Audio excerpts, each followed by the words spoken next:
Welcome to this ATA Insights webinar. Thank you for your ongoing interest and support of our webinar program. Today's session will begin in 2 minutes. ATA Insights Webinars is an online platform for the dissemination of professional renewable energy knowledge across international borders. Our aim is to democratize access to information, for innovation to spread faster, and to make the industry more competitive. And we do this through our online sessions, open to all our members. Every year we do more than 100 sessions with over 250 speakers, 50,000 attendees from more than 50 countries. To participate in the session today, use the chat on the right-hand side to introduce yourself, your company, and where you're joining from. Under the screen you will find the Q&A box, where you can send your questions for the speakers. We will get to as many as we can today. We're recording this session and we will send you a link to the materials in a few days.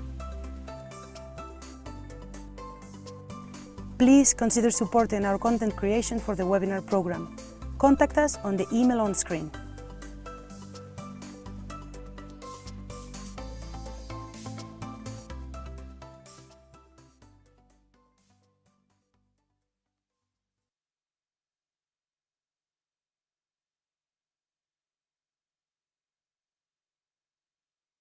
Hello, good morning, and welcome to today's online session, which, as you can see, is about the energy storage tender in Bulgaria.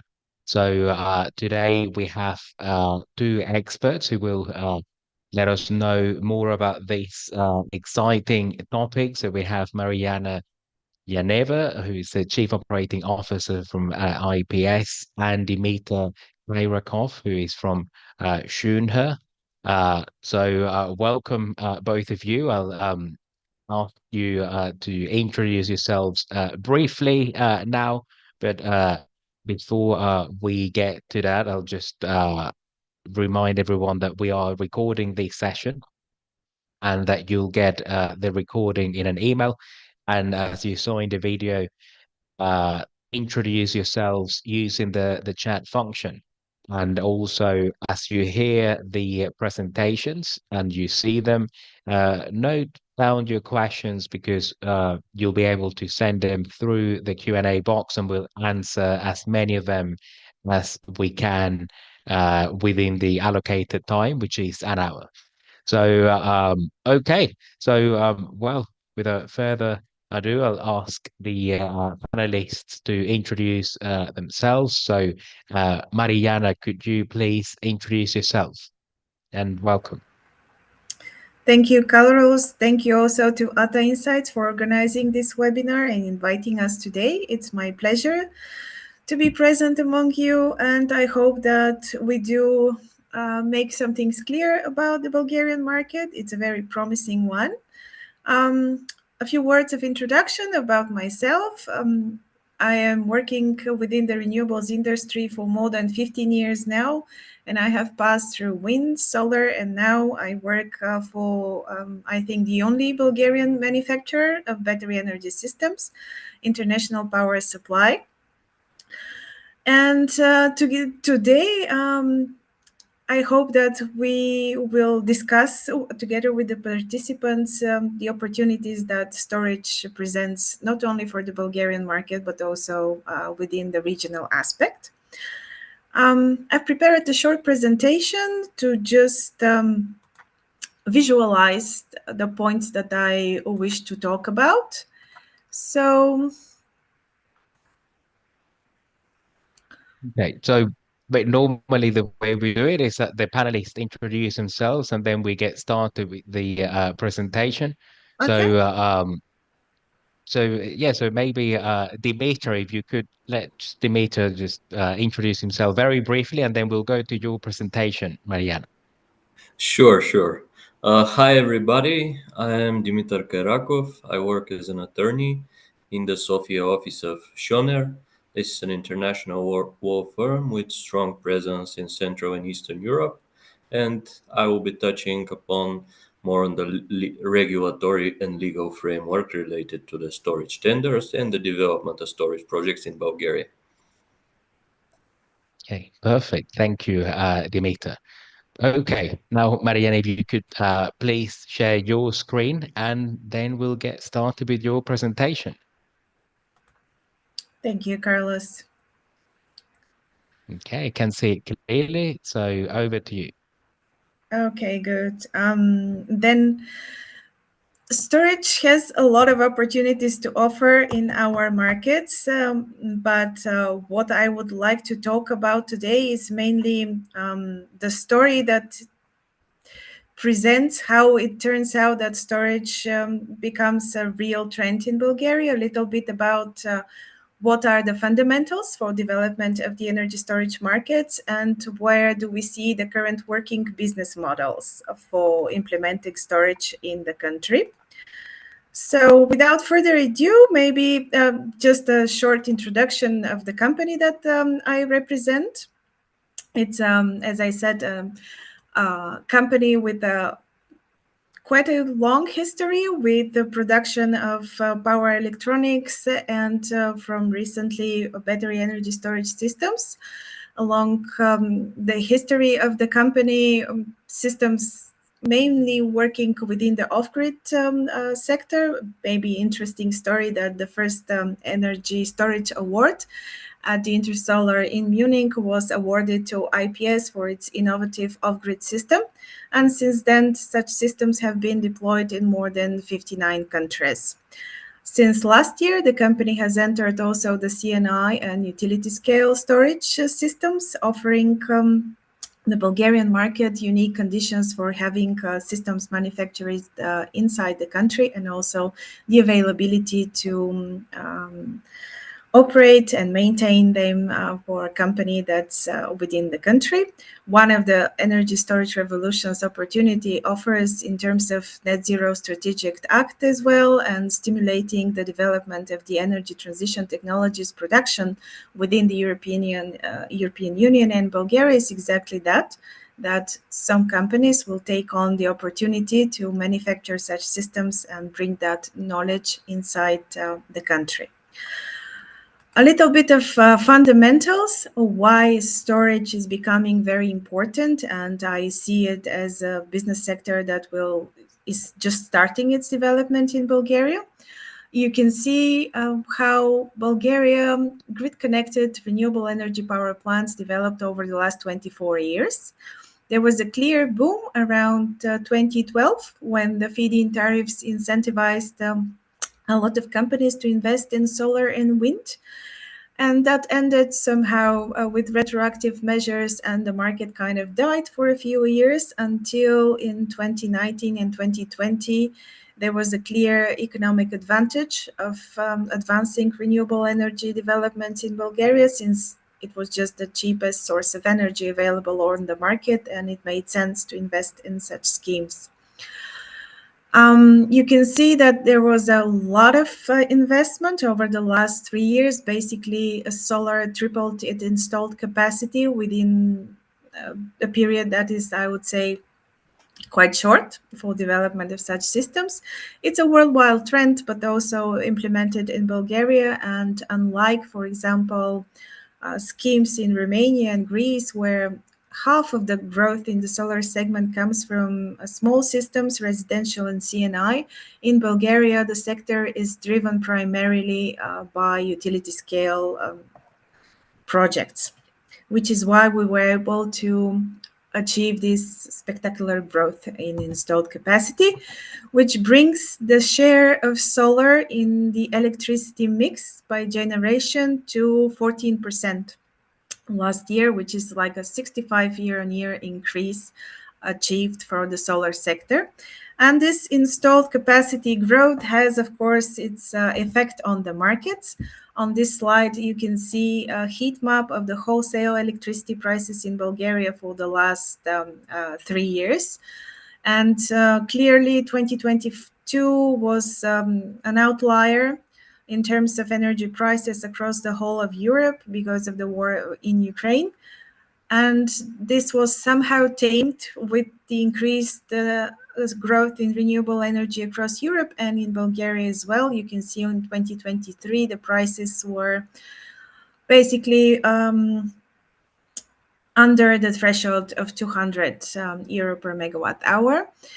And with the introduction of more solar to the grid in 2024, you can see the typical profile that emerges when a lot of solar is generating at the same time, more famous as a duck curve on the markets, which brings some spikes in electricity prices in the evening hours when solar is no longer available, and also some close to zero or even negative prices that we saw last year when a lot of solar generation is available, not only in Bulgaria, but across the region in Romania and Greece as well, because the markets are well coupled. This trend is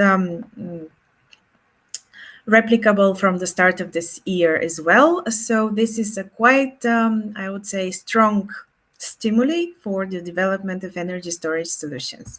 The next slide actually kind of summarizes the electricity prices development in terms of solar capture rates in Bulgaria for the last 3 years.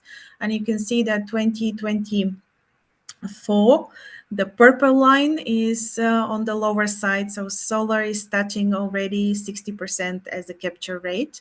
And being most of the projects in Bulgaria implemented on the utility scale and exposed to merchant risks, storage becomes an integral part of the plans for future development of the solar sector, but also as a retroactive addition to solar plants that were already installed and are currently exposed to the merchant risk. Which is why I believe the primary business case for battery energy storage systems in Bulgaria is co-location with the solar asset. Wind is a little bit behind in development because of the longer period for permitting it takes. Relatively, we expect the first wind project to be online in Bulgaria in 2027 at the earliest. But for wind too, storage would be an important addition, and there is at least one big project, hybrid, that aims to combine solar, wind, and battery energy storage behind the meter. So this is an interesting development to look for. The other emerging case, of course, is auxiliary service to the grid, since the increased share of variable generation of solar and wind inevitably leads to the need for flexibility and introducing faster reacting sources of auxiliary services to the grid, where battery energy storage is perfectly placed to take that market. It's still not open to batteries, but Bulgaria, as part of the development of the European energy market, is also to join balancing platforms. And since just the battery energy storage have some advantages over conventional power in terms of auxiliary grid services to the grid, I think this is a market that will open very soon to battery energy storage systems.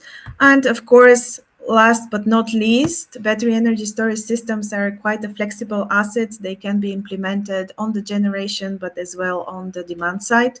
And given that the Green Deal in Europe is shifting towards clean industrial deal, and the next big sector will be providing opportunity for demand-side flexibility, especially to big industrial enterprises and energy-intensive ones. I illustrated this tendency with a system that we have in our own office building, that very small system of 30 kilowatts with 120 kilowatt hour battery energy storage allows for the company to be self-sufficient on sunny days in the office, and also provide green electricity for charging the electric vehicles of employees. I believe this trend will be replicated by other companies as well in the future, not only because it brings green credentials, but also because it will be very economic and saving on the energy bills. How do we size a battery energy system is something of an interesting question, since it depends a lot on what you want to do with that system. And these three business cases that I just described maybe required different durations. What we see as a trend is that battery energy storage systems that are orientated towards the grid stability services tend to have shorter duration, but can release a lot of power in the shorter duration, while battery energy storage systems that aim to capture more like arbitrage on the market and optimize different stack, even different revenue streams, tend to have longer durations and try to distribute that duration along the different markets that aim to participate with. I believe that currently the trend in Bulgaria, most systems are planned for 2 hours at least, with the emerging trend that systems that are planned in the longer term emerge to have a 4-hour duration. And with that, I will pass to the topic that was advertised for this webinar mostly, since Bulgaria incentivized interest in storage not only thanks to the fundamentals of advancing renewable energy in the system, but also thanks to grants available under the National Recovery and Resilience Plan that aim to distribute up to 50% capex grant for co-location and for standalone storage. On this slide, you can see basically what is the current status of both these tenders. So the co-located ones were completed as submission of bids in the summer last year, and at the end of the year, the Ministry of Energy announced the winning bids, which aim to cover a few milestones before they sign the financing contracts. And the Restore concluded submission of bids at the beginning of December and is still in the evaluation process. So we wait to see what projects will be awarded there. What could be said right now is that there was a very strong interest and the tender was heavily oversubscribed with projects. So it will be interesting to see where the price levels set and how much capacity actually we will receive after this. So yes, with that, I conclude my presentation and maybe pass the ball to Dimitar, who will tell you a little bit more in depth what are the requirements to all these tenders and how do we take advantage of these projects that are currently being developed. Thank you, Mariyana.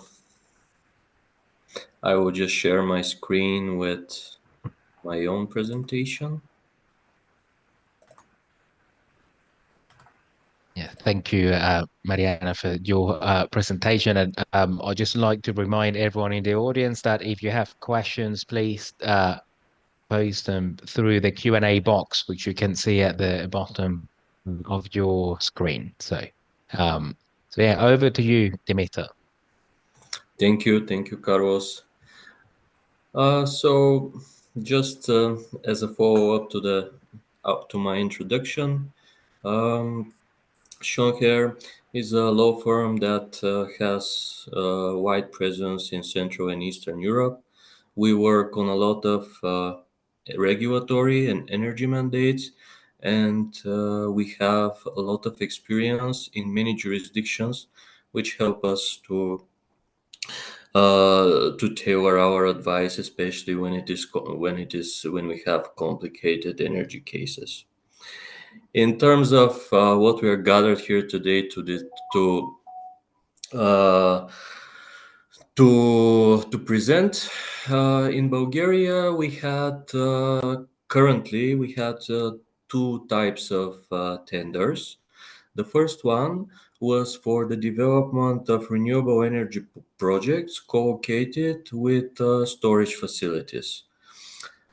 Here, the interesting part was that the design of the auction was to support only the storage component of the co-located system.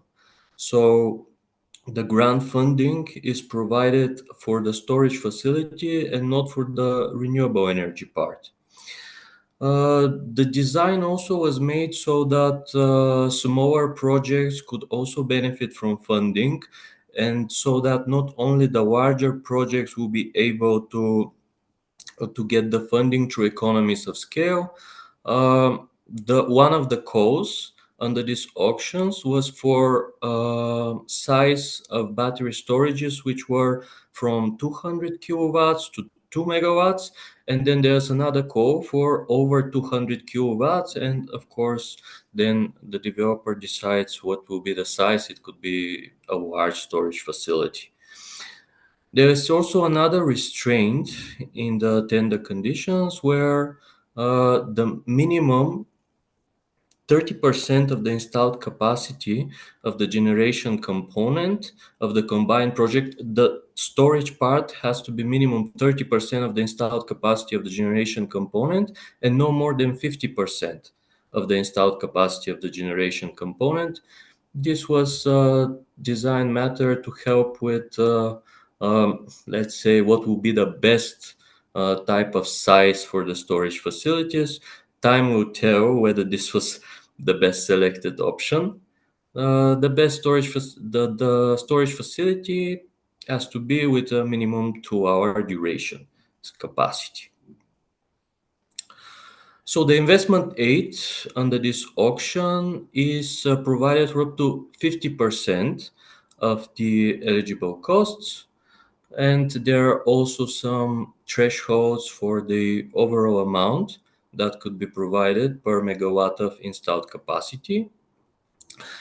The main requirements for participation and performance in the auction were a participation bond in amount of 3% of the requested funding, equity of the SPV that provides that applies for the funding or of the direct shareholder in that SPV, aiming to guarantee that the companies applying for the funding will have sufficient experience and resources to actually develop those projects, because the recovery and resilience facility puts very ambitious deadlines in order to realize the projects. They have to be done by March of 2026, have to be connected and put into exploitation. So this is one of the main challenges in benefiting from the auction. So another thing is the performance bond, 10% of the grant and funding, which aims to secure that the candidates are serious about realizing the project. And there's also a requirement for engagement of a technical advisor with experience in similar projects. Just before we go to the standalone storage auction, it is important here to say that there is a possibility that there will be another auction very, very soon, similar to the one that was launched last year, again for co-located projects for renewable generation plus a storage facility. This is expected soon, but we'll see how the Bulgarian government decides to proceed with this new auction. Basically, the new auction will rely on the remaining budget from the previous one. For standalone storages, again, the investment aid provided is up to 50% of the eligible cost for the projects, but no more than around 190,000 euro per 1 megawatt hour of storage capacity.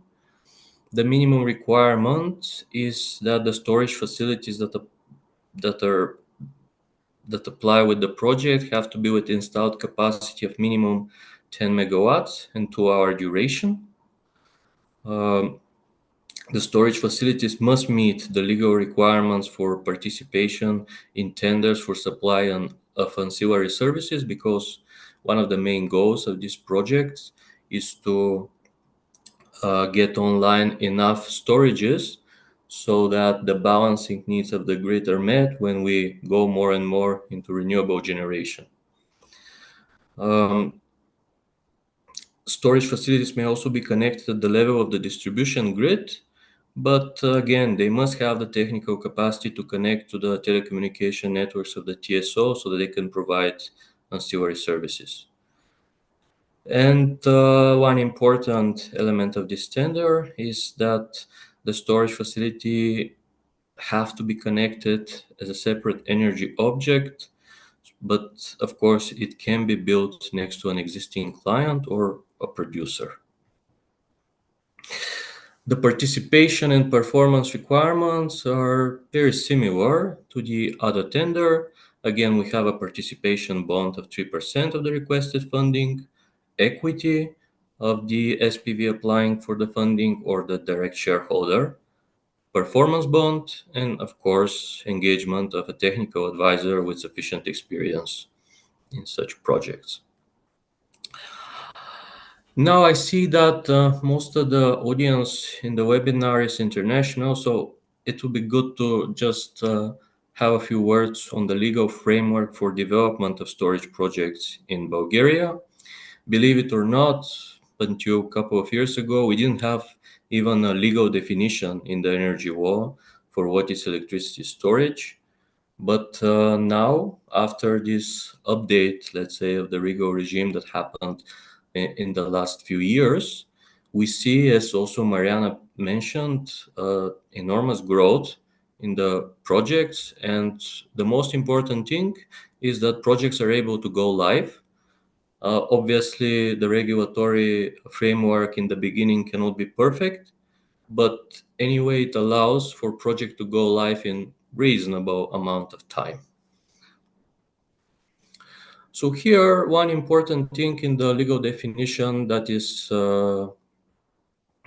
that could be important for developers is that the electrochemical facilities for the storage of electricity, which are basically the batteries, are defined as movable objects. The idea of the law being here that movable objects are easier to obtain a permit because they're not done with construction permit but with a placement permit. However, there are some nuances here that make this amendment to the law not so perfect, meaning that when you have to develop a storage project, especially commercial scale, larger project, usually you have to put the containers on solid concrete foundations, which require construction permit. You have to also develop cable lines. You have to build other technical infrastructure which requires a construction permit. So in a lot of cases, you will see that these larger commercial scale storage projects are built under the general legal regime with construction permits. But of course, it is also possible to do them with a placement permit. Here, the Energy Act recognizes the possibility to develop a storage project with a renewable generation or as a standalone facility. This was an important amendment to the law because otherwise there was uncertainty whether the storage asset could be developed at all and under what regime. Anyway, the general construction regime will apply to the development of storage projects. And one important aspect is that currently in the Environmental Protection Act, storages are, especially battery storages, they're not within the scope of the procedures for environmental impact assessment or even the necessity to perform an environmental impact assessment, which is very important because this is one of the longest procedures under Bulgarian law. It could take a lot of time to complete. So this is really good for developers, and they should be mindful of the Biodiversity Act, where if storage is developed in a protected area, this could be an issue and this could cause additional procedures. But in most cases where developers have secured zoning for the development of their PV plant or their wind park, it is also feasible to add a storage component to the project as well. Another important development in the legal framework was the possibility to connect the storage components to your renewable generation project quite easily if you don't intend to increase the connected capacity to the grid. This is done with an annex to your existing contract for access to the grid. And basically, this saves the cost and time for doing the general connection procedure under the law. And this is one of the best legal provisions, especially for renewable energy generation developers who also want to add a storage component.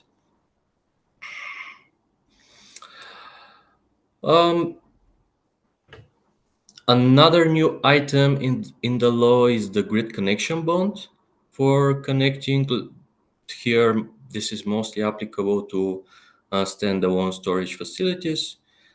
In order to guarantee that the grid connection applications will result in projects that are actually done and not just submitted for the purposes of taking capacity from the grid without basically speculative applications for grid connection. In the grid connection ordinance, there is a fairly new provision which requires the provision of a grid bond, 50,000 Bulgarian leva. So approximately here, just there is a slight mistake in the presentation, approximately 25,000 euro per megawatt of connected capacity. And this grid bond guarantees the obligation of the applicant during the grid connection procedure and under the preliminary and final grid connection contracts. In terms of licensing, the Energy Act does not require the electricity storage operators to license themselves specifically for the storage activities. However, for standalone storages, since it is expected that they will be trading with electricity, in such cases, the standard trading license will be required, but those trading licenses in Bulgaria are fairly easy to obtain, and this is not an administrative burden that should really deter the development of projects. And also another important aspect of the legal regime is that there are no double grid tariffs. Basically, the legal provisions aim to ensure that the storage operator pays only for the difference between the energy that goes into the storage and then the energy that is fed into the grid. So basically the technological difference that comes from feeding from and to the grid. So yeah, those are the main aspects of the legal and the regulatory framework. And now we will try to answer as many questions as possible. Thank you. Great. Thank you, Dimitar, for your presentation. We do have quite a few questions. So we have the questions we have here in the Q&A and also questions that have been submitted through YouTube. So okay, so let's start with the first one we have here at the top, which is well, from a simple one. Are there any plans to launch new grand auctions?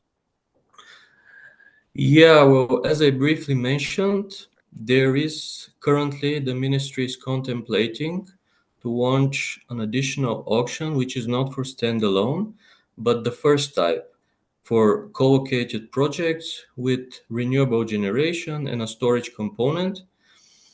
There is no more information I cannot share at this point regarding when exactly this will happen, but it has to be very, very soon if it happens, because the limitation under the recovery and resilience plan of Bulgaria and the recovery and resilience facility of the EU is that these projects must go live in 2026.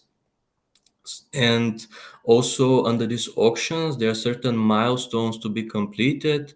For example, getting financing, obtaining construction permits for the project, and so forth, which must happen in 2025. So yeah, there is a idea to do another auction, but we're still not sure exactly how this will look like. Okay, great. Thank you. And another question as well by Alejandro Viejo Real, and he asks whether the co-located battery energy storage systems are allowed to consume energy from the grid as well, or can they only charge up from the own PV generation?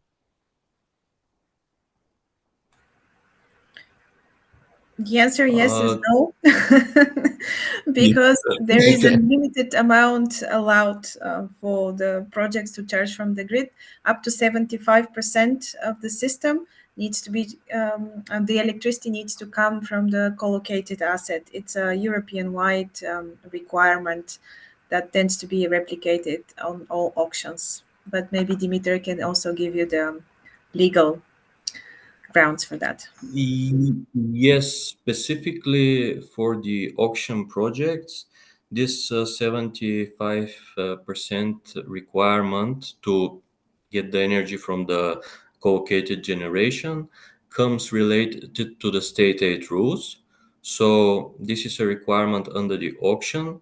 From the technical side, if let's say it's a project that is not developed under the auction, I suppose here technical experts will also have to jump in, but you could also make a connection that allows for the charging from the grid as well as charging from the renewable generation.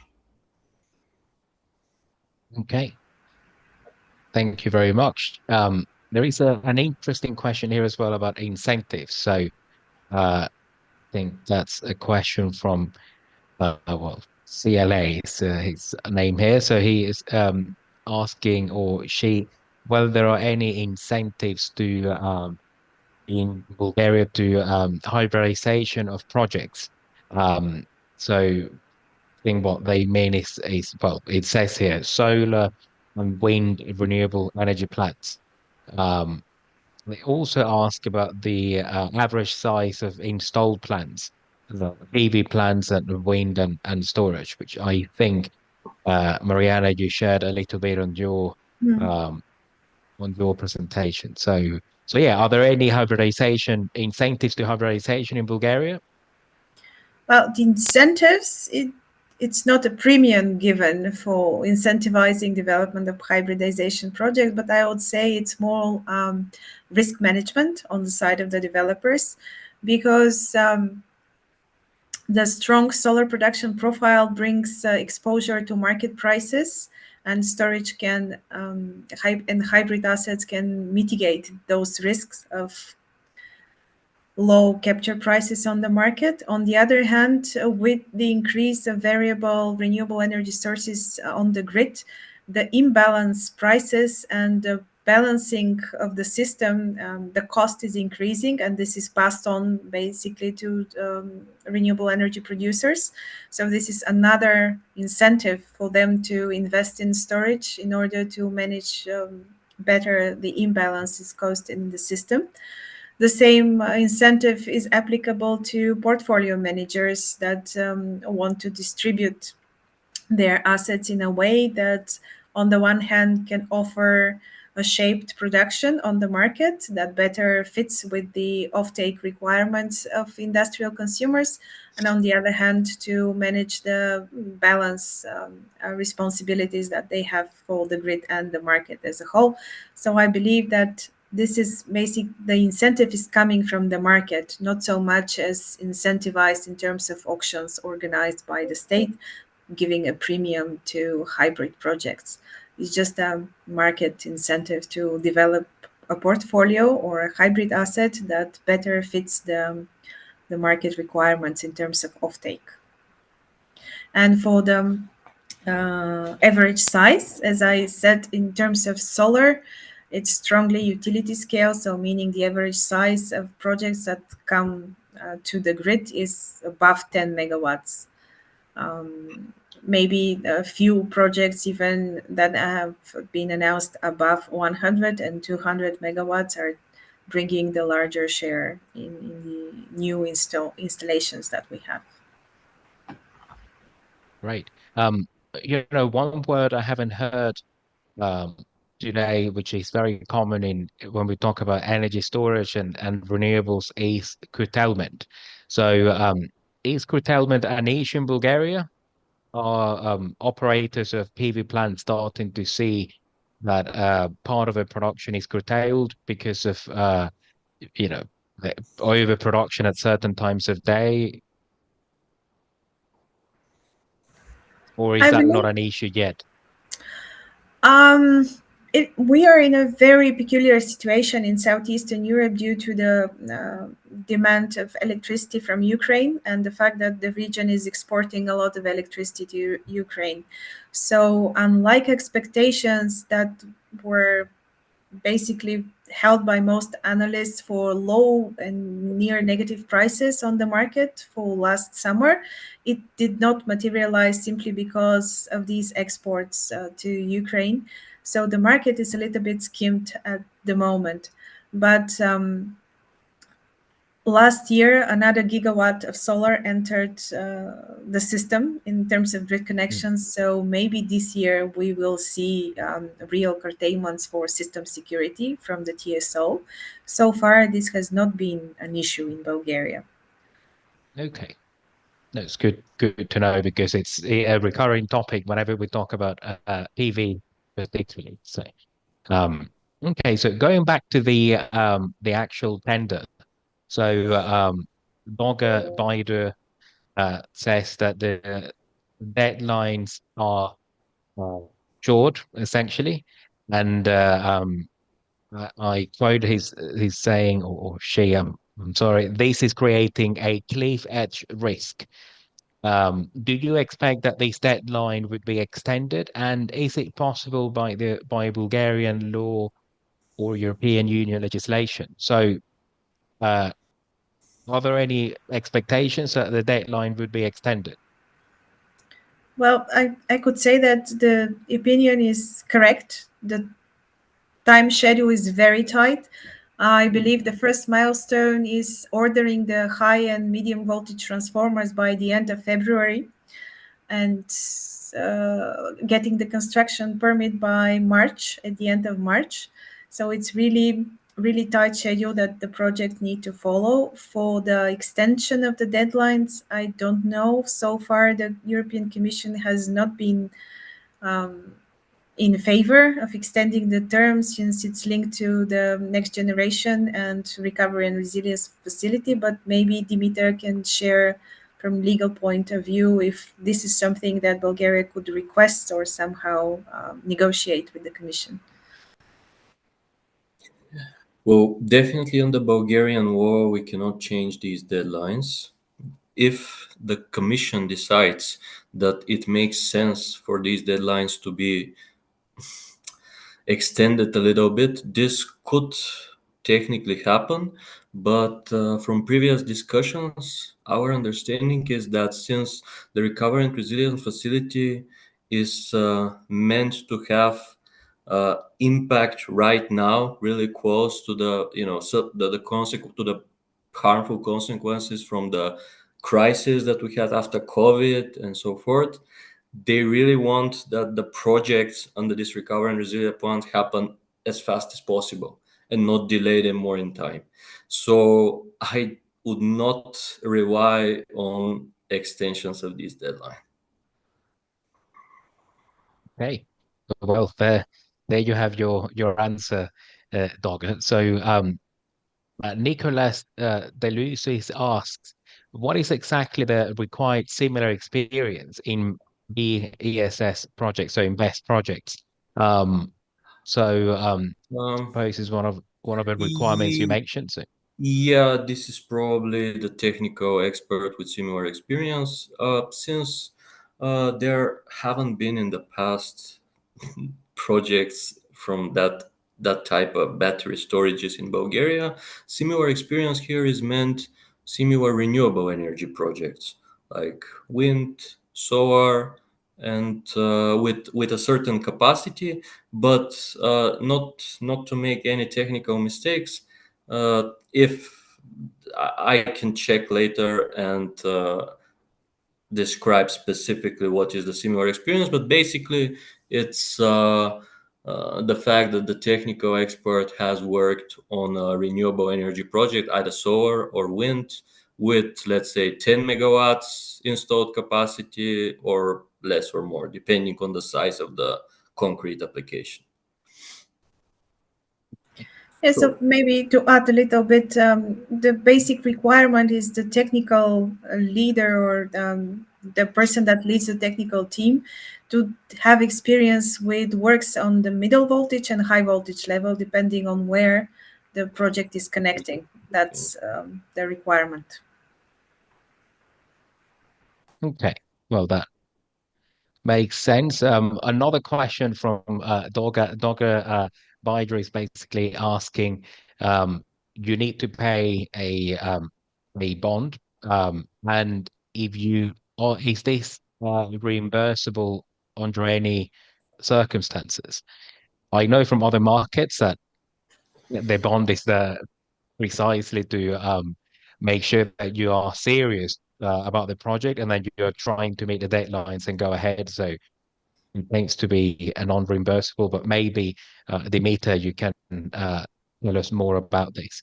So if the developer, I'll read the question because I might have missed something. So if a developer cannot have all permits for the projects, can the bond be reimbursed?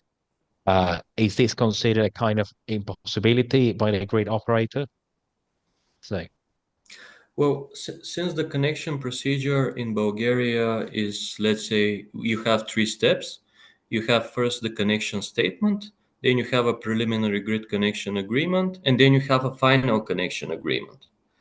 And reading the law the way it is written, it seems that until you enter this final connection agreement, you actually have the chance to be reimbursed of the bond if you don't apply for, let's say, the preliminary connection agreement or the final connection agreement. Something happens during this time where you feel that you cannot really develop the project, and then the law should allow for this possibility. Obviously, the grid operator should also agree with this interpretation of the law, but generally it should be possible after you enter into the final connection agreement, which is basically the time where you have to start constructing, developing your project. Then at this point it should not be reimbursable.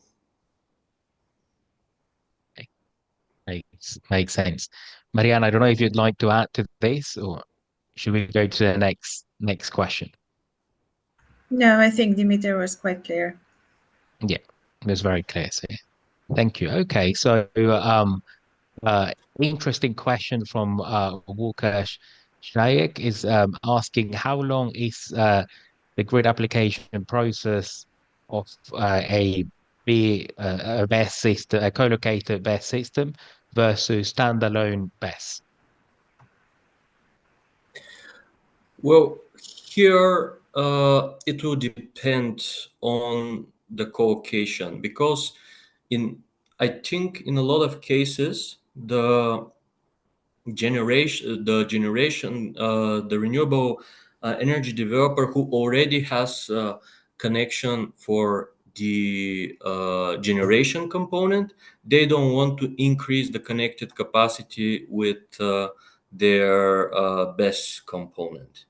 In these cases, you only have this annex and additional agreement to the already executed connection agreement for the generation component, and this should happen quite fast. If you want to increase the connected capacity of your co-located project, or in the cases of standalone electricity storage facilities, then you have to go through the standard connection procedure, which could take some time. Yeah, it's let's say 60 days for the grid operator to give you the connection statement. Then you have several months to provide the grid bond. Then, of course, you have some period to enter into the preliminary connection agreement. The preliminary connection agreement gives you actually 2 years to develop all your permitting. And then afterwards, you enter, when you're ready with your construction permits and so forth, you enter into the final connection agreement. So if you don't want to increase your currently given capacity, then you're really okay. You should be able to do this quite fast. Okay. Well, good to know. So, a question for I think Marianne, I think you'd be well placed to answer this one. So, Pavlov is asking what are the price expectations of megawatt hours for BESS for the next 2 years. What are your thoughts on this? Yeah, this is the million-dollar question, right? Right. Since there is kind of not a clear route to market, no, there is no capacity market or balancing mechanisms or anything like that, which is the usual case in more mature markets. So it's very difficult to predict.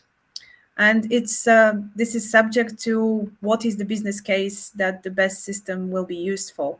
If it's only energy arbitrage, I believe 60 euro is needed per cycle to make the system works in terms of expected return on investment. But it really depends what is the business case and what markets the systems will be able to access. For the moment, that is not as straightforward as we would like to. But the fundamentals are strong, and I believe that given the current year and the next one, we will find out exactly what would be the level of remuneration for different revenue streams. Okay. Makes sense. And it's another question here. This one is from Langshuman Rudra, and this person is asking, are there any restrictions on the procurement of batteries from overseas? In terms of tariffs or any other? Any legal requirements No, that says that you have to have like local content, or in some markets you have these requirements? no, I don't think so. We have any such restrictions. The restriction may only come from requirements of the developer if they want some peculiar technical setups or different mechanisms for operation and maintenance. Okay. So I think that makes a lot of sense. There is a question here actually on ancillary services. So I think it's interesting because it's quite broad. I'll read it out loud and then maybe we can talk about ancillary services in the Bulgarian context. So and Schumann Rudra asks, can Dimitar speak more about ancillary services and how best can earn payments for these services? Are there any long-term PPAs to be entered by the energy utility company, or is it entirely from market sale in power markets? So, I suppose there's more than one way to remunerate operators of batteries for ancillary services. Um, in some of the markets that I've seen, is the agreed operator that remunerates these services, and where they get the funds to pay the operator. Well, that depends on the internal setups of the country. Are there any expectations that the ancillary services will be remunerated in Bulgarian markets? I think it was you, Mariana, who mentioned that there is no that they're not remunerated yet. So.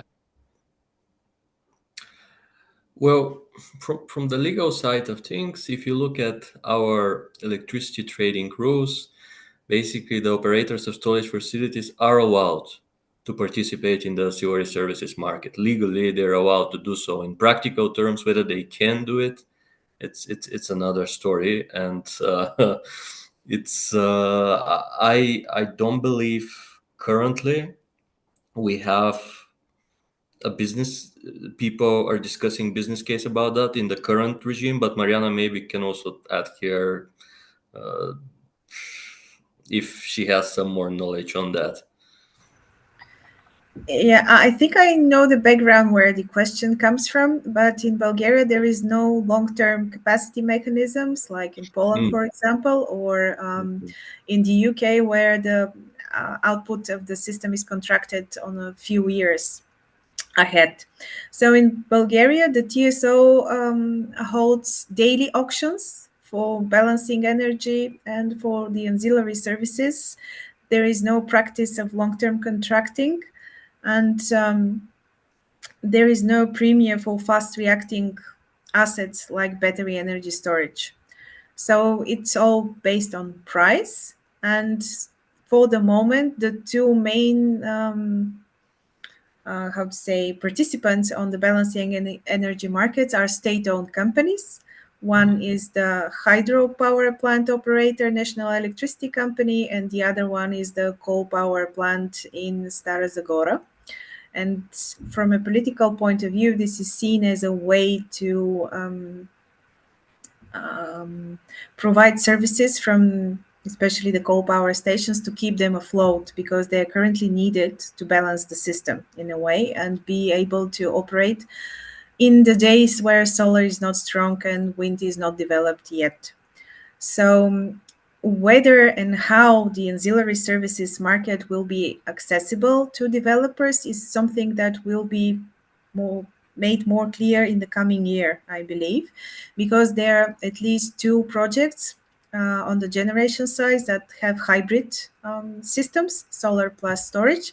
The storage is behind the meter, so the participant will be the solar power plant, and it will be mainly bidding, I believe, down regulation, curtailing itself from production at noon hours and then playing with the arbitrage system in the evening. So the energy that was stored in the best system will be released in the evening peak. So this is something that we will see in practice done by at least two systems that are already operating.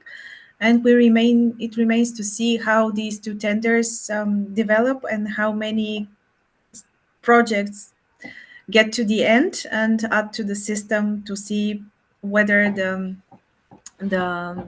general landscape and the regulatory framework or the technical procedures by the TSO for the tenders evolve together with the market. I believe Bulgaria is also, together with Romania, should join the Picasso system at some point. The first deadline was June last year, but it will be extended as a deadline since the TSOs are not ready yet to implement and join the system, and it needs a lot of capacity to be in it to provide prices that are manageable in our balancing systems and grid stability system services. So, in short, there is no clear route to market. It is something that the developers will structure as the market develops, hence, the importance of these grants under the two tenders that tend to take off a little bit of the investment risk so that it covers essential amount of the system cost and allows the developers and the operators after that to try different route to markets. Right. Okay. Well, that's a very comprehensive and clear answer. So, thank you very much. We only have a couple of minutes left. I'd like to answer maybe one or two more questions. One of them comes from Vadim Utkin from when he was sent through YouTube, and this person is asking whether there are. I'll read out the question out loud. Is the energy storage free of double grid charges in Bulgaria? Meaning paying grid fee only for the difference between charged and discharged megawatt hours. So, any thoughts on that?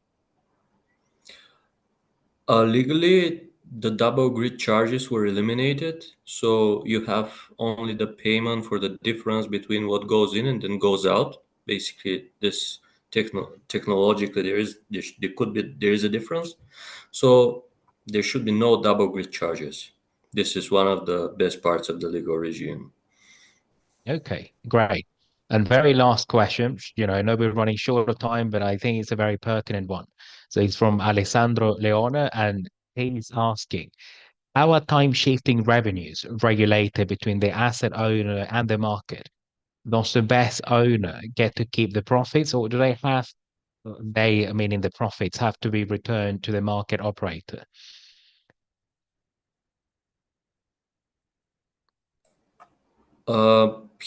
Here, maybe there is some context to this type of question, but in Bulgaria, the profit are kept by the best owner. So it's if maybe this question is related to the tender. This is the tenders in Bulgaria are for investment aid. So there is no type of returning. There is no type of obligation which requires the investor to return profits, at least for now. I mean, we will see what happens in the future. Fingers crossed.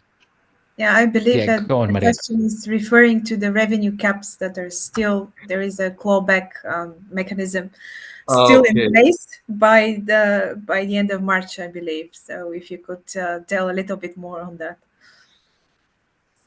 Yeah, well, under the State Budget Act in Bulgaria, there are active revenue caps on renewable energy producers, though not really storages.